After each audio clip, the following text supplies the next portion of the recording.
what's up and welcome back to my channel. Now today I'm going to be giving a review for the film Prey.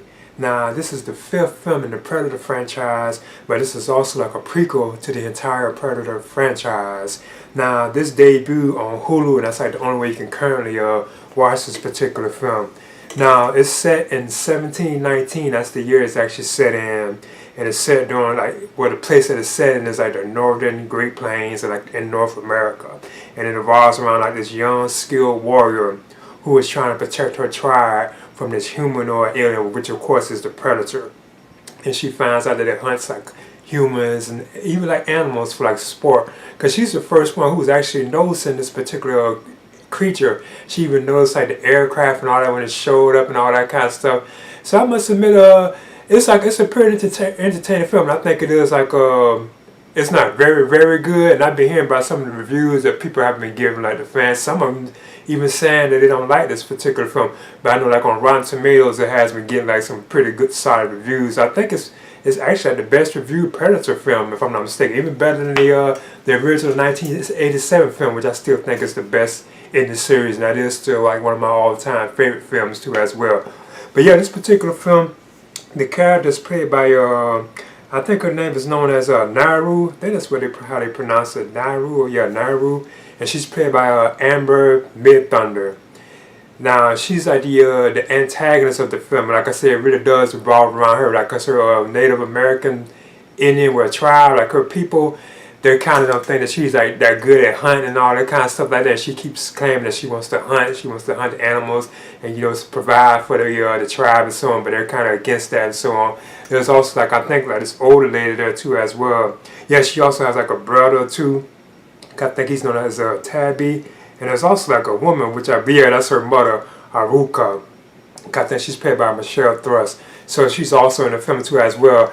But that's basically what the film is about. It's about her like hunting and all that kind of stuff at first. Then suddenly like the Predator like shows up, and she finds out that there is something out there killing like animals, like hunting animals. And she could tell that this isn't like no human, because it's skinned like a snake at one point. I think that's when they first was like noticing that the Predator was like skinning animals, because it skinned the snake.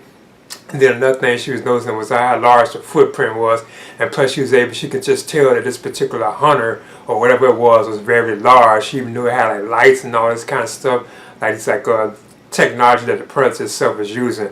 So yeah, that's basically what most of like the film itself is about. Then she realizes that it is like some kind of like creature or something like that that shows up. Now there's a lot of cool moments in this particular film, like the Predator itself. Now I must admit, I'm not too big on how the Predator actually looks, like his mask and so on. This kind of weird. It looks like it's ancient looking too as well. So I think all that's just okay, but it is still like the Predator. There's no question, you know, that this is like the Predators, you know. So but like the technology, like when he's using like his cloaking device and so on, all that does like cool when he's doing that. And I like that they had the Predator actually like hunting like other animals and stuff. Like he had to fight like a wolf, even like the bear that you can see like in the trailer. And he was actually having trouble with these animals. So I thought that was kind of cool that the Predator himself was actually having trouble with these various like animals, and they weren't human. Even like animals were giving him trouble. Because I think the bear bit him. I think like that wolf or coyote or whatever it was fighting him had bit him too. Even like I think the snake, you can see like his blood flying out when they attack him, and then he'll kill the animal and skin them and take their skull and so on, or their bones. I thought that was pretty cool the way they did that. Because one sequence they had where he was fighting like the coyote, it was just like a short sequence, but I like how they had like a standoff, you know, and the coyote could see, or the wolf or whatever that was, could see him like out in the field. I thought that was kind of a cool sequence too. Then of course the film could be like very bloody with like the Predator going around killing like the various like people of the tribes. There are even like the actual Americans who comes like with their guns and all that kind of stuff too. I ain't gonna get into all that. Yeah, and there are like connections to like the other Predator films too that come after this, which I thought was pretty cool. It's so obvious what some of them are if you notice like the year and all that kind of stuff.